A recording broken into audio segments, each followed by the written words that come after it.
President. Senator from Alaska. Thank you, Mr. President. I want to congratulate the North Dakota senators, my colleagues, on a great job with their football team. Go Bisons. Well done, North Dakota. Mr. President, I want to come down here like many of my colleagues today and talk about a really important topic, and that's the future of the filibuster and the issue of voting rights, both of which are very important in this country, and we are going to be focused a lot, perhaps with some major votes, historic votes in the U.S. Senate this week on these topics. There's a lot of talk recently from my Democratic colleagues about actually getting rid of the filibuster. This, as many of my colleagues have mentioned, this would be an action that would fundamentally transform this institution and this country. The irony, Mr. President, is that until very recently, the vast majority of our colleagues here, Republicans and Democrats, were in agreement on this topic. In essence, of getting rid of the filibuster, which has been part of the U.S. Senate for decades, centuries in many aspects, if you look at our history, would not be a wise move for the Senate, would not be a wise move for America. This has been a long-standing bipartisan view. Let me just give you a couple quotes from some of my colleagues. My colleague from Montana, Senator Tester, just said last year, "I'm a no. Changing the filibuster, I'm a no. The move would make the Senate like the House, and I think that's a mistake." My colleague from Delaware, Senator Coons, in 2018, "I am committed to never voting to change the legislative filibuster." That's what Senator Coons said. My colleague from Illinois, Senator Durbin, in 2018 also said, "I can tell you getting rid of the filibuster would be the end of the Senate as it was originally devised and created going back to our founding fathers. We have to acknowledge respect for the minority, and that is what the Senate tries to do in its composition and its procedure." Wise words from Senator Durbin. And of course, there's a trove of quotes from the Majority Leader, Senator Schumer, who has vehemently opposed getting rid of the filibuster in the past when he was in the minority. Let me highlight just a few of them. Here's one he said in 2005, "Bottom line is very simple. The ideologues in the Senate want to turn what the Founding Fathers called the cooling saucer of democracy into the rubber stamp of dictatorship. We will not let them. They want to make this country into a banana republic," unquote. Never one for subtlety. That's our Majority Leader right now. Then he went on to say it would be doomsday for democracy. Again, not too subtle there, Majority Leader. Doomsday for democracy if we get rid of the filibuster. Here's another senator, very famous around the world, became president, Barack Obama. He said with regard to getting rid of the filibuster in 2005, "What they do not expect is for one party, be it a Republican or a Democrat, to change the rules in the middle of the game so that they can make all the decisions while the other party is told to sit down and keep quiet," unquote. And since we're reaching back, Mr. President, let me quote the late Senator Robert Byrd of West Virginia on this issue. Here he is in 2005. "The filibuster must go," they say. "In my 53 years in Congress, I have never seen a matter that came before the Congress, before the Senate, or the House as a matter of fact that is so dangerous, so out of the mainstream, and so radical as this one. I pray that senators will pause and reflect before ignoring that history and tradition in favor of the political priority of the moment." That was Senator Byrd. And of course, it's not just senators. Here's what the organ of the Democratic Party, also known as the New York Times editorial board, said in 2004 about the filibuster. "Republicans see the filibuster as an annoying obstacle, but it is actually one of the checks and balances that the founders, who were worried greatly about the concentration of power, built into our system. So this has been a view that's been widely held. Don't get rid of the filibuster. Senator Manchin, in an op-ed recently, talking about how he would not, no circumstances, would vote to eliminate or weaken the filibuster, gave a really important reason why, which is Alaska's senator I feel very strongly about. He noted in that piece that the current rules with regard to the filibuster and the 60-vote threshold guarantee, quote, that rural and small states and the Americans who live in them always have a seat at the table in the U.S. Senate. Well, I think that's enormously important. It's enormously important for Alaska, but it's enormously important for the Senate as a body, which was how we were designed by the Founding Fathers. Now, Mr. President, you know, there's charges of hypocrisy that can be leveled at this institution and the members in it. Many times there are examples when members of Congress say one thing when they're in power and they have authority, and then they say another thing when they're out of power. But I will tell you, on this issue, Mr. President, that's been not the case for the Republican senators here. What do I mean? In 2017,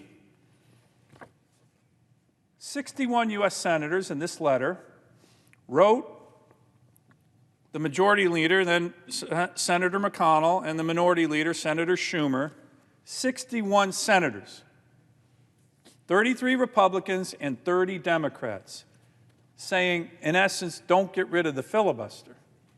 30 Democrats, 4 years ago, wrote this letter saying, don't get rid of the filibuster. Now, that's when the Republicans were in the majority, and there was a Republican in the White House. And there was pressure, I will tell you, on Republicans, like there is now on Democrats, from certain elements in the White House and other places to get rid of the filibuster. And we didn't do it. We did not do it, for all the reasons that we've been discussing. And yet,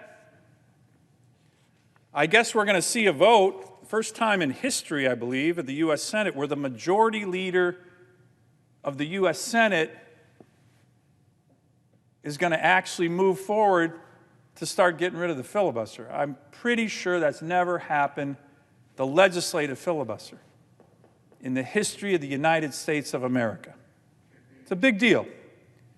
So look, my Democrat colleagues are clearly cognizant of how vulnerable they look with regard to being hypocritical on the issue.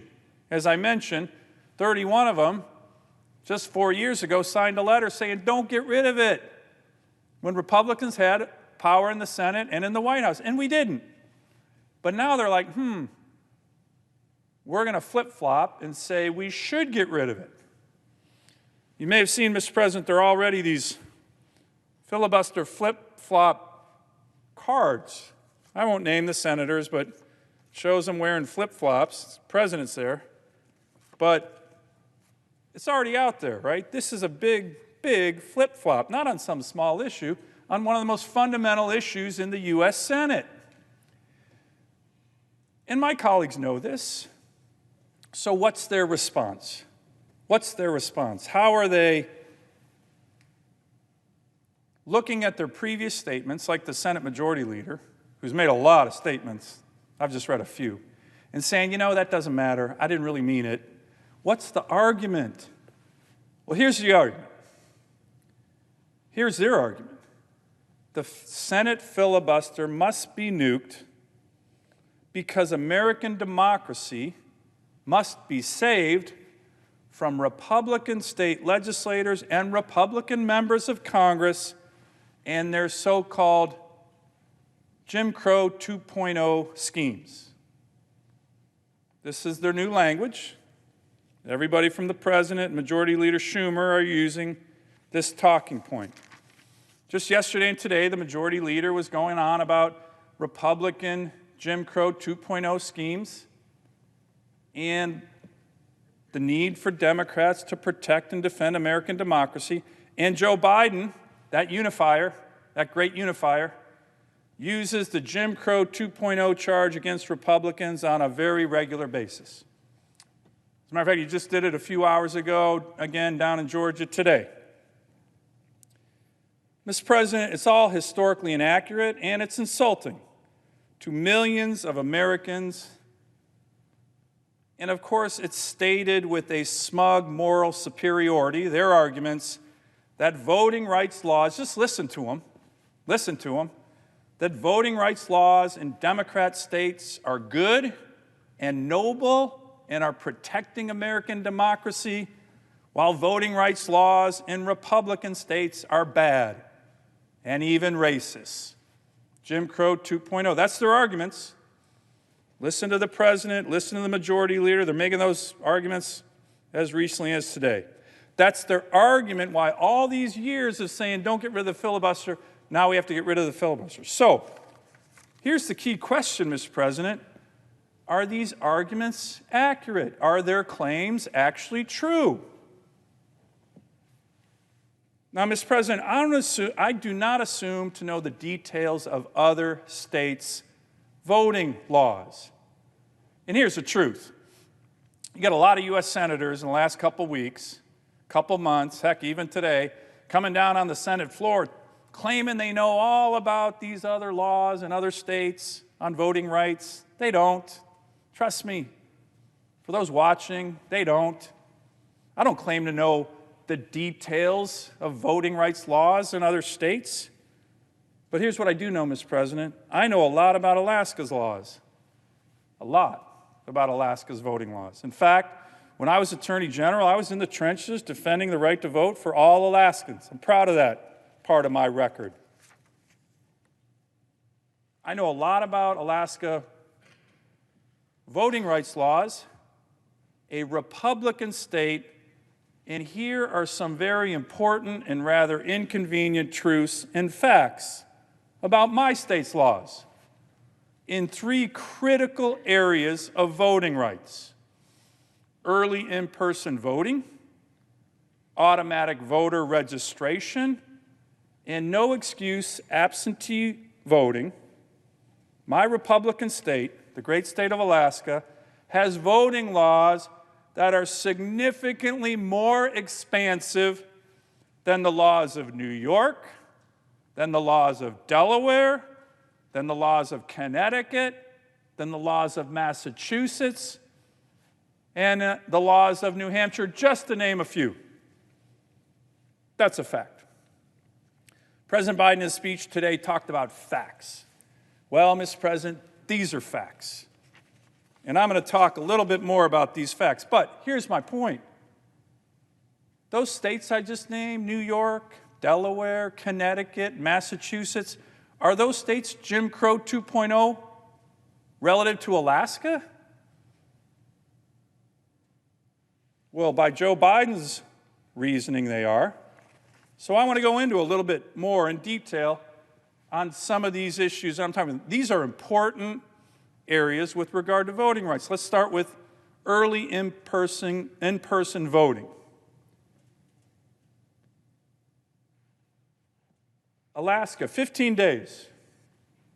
Other states, less so. New Jersey, D.C., 10 days, 7 days. New York, 10 days. Massachusetts, 11 days. They haven't met my state yet, but that's okay. Now look at Connecticut, no days. No early in-person voting at all. New Hampshire, no early in-person voting at all. Why don't these states want people to vote early? Is it Jim Crow 2.0? Now look, Mr. President, I wouldn't make that claim against those states, maligning their elected officials. I'm sure they have their reasons, but again, by President Biden's logic, they are. Let me do another area of important voting rights laws. Voter registration. My state, in essence, has automatic voter registration. Probably one of the most forward-leaning of any state in the country. And as I speak right here on the Senate floor, There is no automatic voter registration in Pennsylvania, in Minnesota, in Arizona, in New Hampshire, in Delaware, President Biden's state, or Wisconsin. None. None. None of these states have automatic voter registration. Are these states Jim Crow 2.0 relative to Alaska? My Republican state? I wouldn't say that. But again, by President Biden's logic, they are.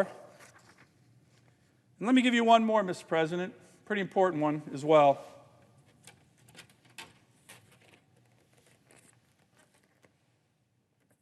This is the issue of no excuse absentee voting.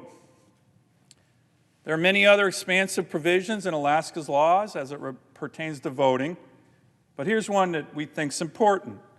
If for some reason you can't make it down to the polling location and you want to vote absentee, you can. You don't need an excuse to vote absentee. We've been doing that for years and years and years. Let's look at other states. Delaware, you have to have an excuse. New Hampshire, you have to have an excuse. Connecticut, Massachusetts, New York. By the way, all the senators from these states are down here. Jim Crow 2.0, Republican states. What about this issue? This is a really important issue. Are these states Jim Crow 2.0 relative to my state? Well, according to Joe Biden's logic, they are. I wouldn't make that claim. But let me focus on New York, Connecticut, and Massachusetts for a little bit longer on their laws, because I did look into this, on actually what does not constitute an excuse. So again, in my state, there's no excuse. If you want to vote absentee, you can. These states, you got to have an excuse. But here's the deal. In New York or Connecticut and Massachusetts, age is not an excuse. Not an excuse. You can be 90 years old, 95 years old, fought in World War II. Maybe it's hard for you to get to the polling place. Nope. Not in New York, not in Connecticut, not in Massachusetts. That's no excuse. Sorry, World War II veteran who can barely walk. Let me give you another example, those states. Actually, the states of New York, Delaware, Connecticut, and Massachusetts, and New Hampshire. You're a victim of stalking or domestic violence. You don't want to leave your home or go to a public polling place. You don't want your address on a public document. Is that an excuse that you can get an absentee ballot? Nope. Nope. You must leave your home, go down to the polling place. That's not an excuse. Domestic violence victim. Let me remind the listeners, New York doesn't allow that as an excuse. Majority leaders from New York. Delaware doesn't allow that as an excuse. President of the United States from Delaware. Now, to me, Madam President, these election laws seem particularly egregious. As egregious as any of the examples offered by the other side about voting restrictions in other states that we've been hearing about, ones that are now shamelessly and ridiculously compared to Jim Crow 2.0 by our own president, the unifier. But here's the thing, I wouldn't tell New York that it must change its voting laws. I don't understand the people who live in New York who don't want to give a World War II veteran an excuse to vote absentee. And for that matter, Madam President, New York actually doesn't want to change their own voting laws to be more expansive of voting rights like we are in Alaska. How do I know this? New York just had a statewide referendum to have same-day voter registration and no excuse absentee voting like my state. And guess what? The people of New York voted against that. The people of New York had an opportunity to meet the level where we are in Alaska, a Republican state, and the people of New York rejected it.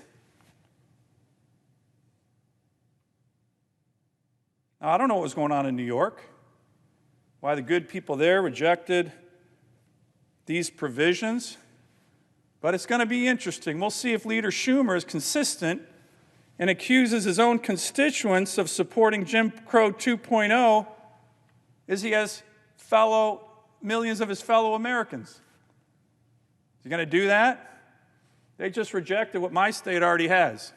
No excuse absentee voting. New York rejected it. Are the New Yorkers Jim Crow 2.0 relative to Alaska? I don't think so, Madam President. There's reasons in their state, I'm sure that they would make for not doing what we do in Alaska. But again, by President Biden's own logic, they are. I'm confident the good people in New York have a reason. But here's the thing, Madam President, and it's a serious issue.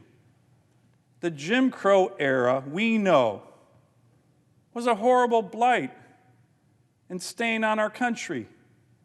Some of the most heinous laws that were passed to prevent African Americans from voting.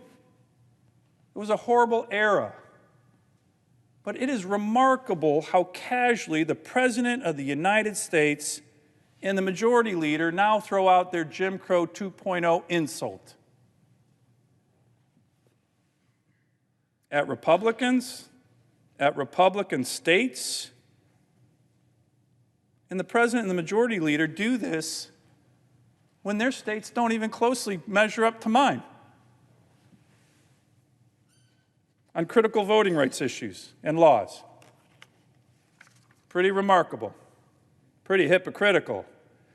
But it's not just me making this argument, Madam President.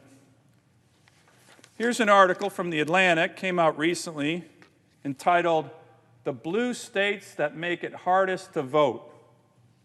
And here's the subtitle: Democrats are criticizing Republicans for pushing restrictive voting laws, but states such as Joe Biden's Delaware can make casting a ballot difficult.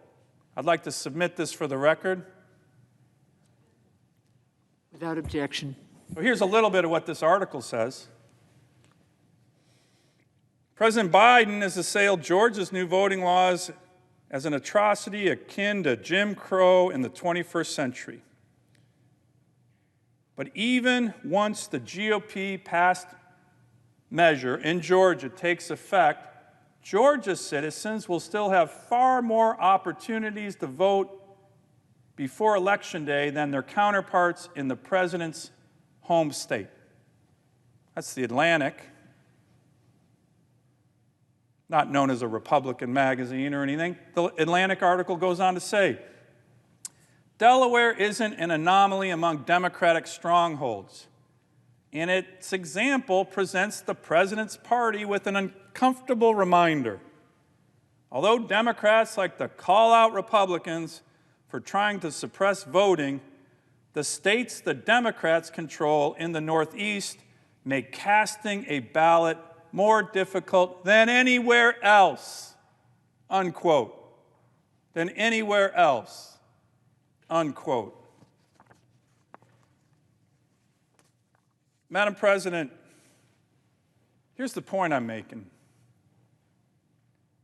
I'm not trying to say that every other state should be like Alaska, that we need to federalize elections so every state has the same voting rights issues. I'm proud of where my state is, and I'm certainly not going to let any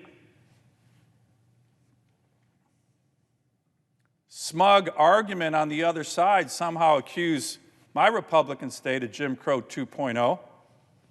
Meet the standards in my state before you make those arguments.